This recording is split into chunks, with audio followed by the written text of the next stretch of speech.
Number 2 देखिए, कह रहा सिद्ध कीजिए कि यदि सर्वांगसम वृत्तों की जीवाएं उनके केंद्रों पर समान यानी बराबर कोण अंतरित करें तो जीवाएं बराबर होती हैं। चलिए, तो मैं यहाँ पर दो वृत्त बना लेता हूं। ये क्या है? आपके सर्वांगसम है।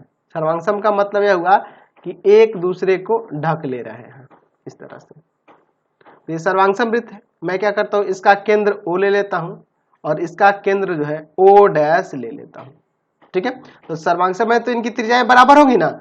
आगे कह रहा है क्वेश्चन में, यहाँ पे देख रहे हैं कि सर्वांगसम वृत्तों की जीवाएं उनके केंद्र पर बराबर कोण अंतरित करें। अच्छा, मैं यहाँ पे क्या करता हूँ, इसके अंदर एक जीवा AB ले लेता हूँ और इसके अंदर यहाँ पे जीवा एक CD ले लेता हूँ। ठीक है, यह आपका AB हो गया और यह CD हो गया।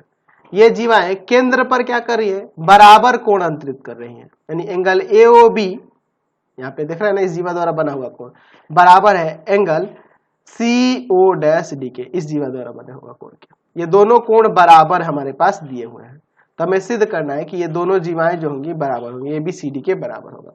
हमारे पास क्या दिया हुआ है? तो हमारे पास ये दोनों सर्वांगसम वृत्त दिए हुए हैं, तो हम लोग लिखेंगे C फॉर सर्कल, इसका केंद्र O और त्रिज्या R ले लेते हैं, और सर्वांगसम है दूसरे वाले वृत्त के जिसका केंद्र है O डैश और त्रिज्या हम लोग R ले लेंगे। तो इसका मीनिंग तो आपको समझ में आ गया, दोनों वृत्त सर्वांगसम है और दोनों की त्रिज्याएं क्या है? बराबर है, क्योंकि सर्वांगसम होंगी तो त्रिज्याएं बराबर होंगी। और क्या दिया है? AB तथा CD वृत्तों की जीवाएं हैं जो केंद्र पर समान कोण अंतरित कर रही है, यानी एंगल AOB बराबर में दिया है angle CO dash D। AOB CO dash D के बराबर दिया है, दोनों कोण बराबर है। तो सिद्ध करना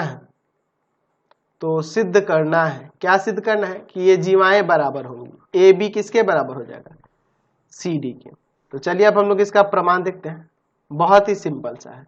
यहाँ पे भी हम लोग इन दोनों त्रिभुजों को सर्वांगसम ही करेंगे। तो त्रिभुज AOB तथा त्रिभुज CO डैश D में, ठीक है, तो मैं यहाँ लिख सकता हूं कि OA बराबर में O डैश C। क्यों बराबर होगा? क्योंकि ये सर्वांगसम वृत्तों की त्रिज्या है, तो ये बराबर होंगी सर्वांगसम वृत्तों की त्रिज्याएं, तो ये बराबर होंगे। दूसरा चीज हमारे पास यहाँ दिया हुआ है कि एंगल AOB जो है ना बराबर है एंगल CO डैश D के, यह दिया हुआ। और तीसरा चीज हम लोग लिख सकते हैं OB बराबर में O डैश D, यहाँ पे भी वही सर्वांगसम वृत्तों की त्रिज्याएं, तो ये आपस में बराबर हो जाएंगे। चलिए, जैसे त्रिभुज AOB सर्वांगसम हो जाएगा त्रिभुज CO डैश D के। कैसे? तो हो जाएगा साइड सर्वांग समता से। ठीक है, तो जब ये सर्वांगसम हो गया तो हम यहां पे लिख सकते हैं AB बराबर में CD, CPCT से ABCD के बराबर हो जाएगा। ये हमने प्रमाणित करके दिखा दिया।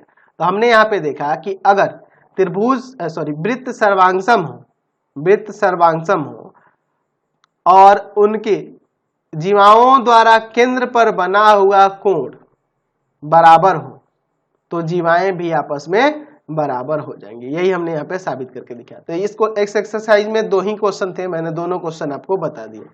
आपको हमारे 3 चैनलों को सब्सक्राइब करना पड़ेगा। पहला है पाथ फाइंडर क्लासेस छपरा, दूसरा है आपका भारती भवन रविकांत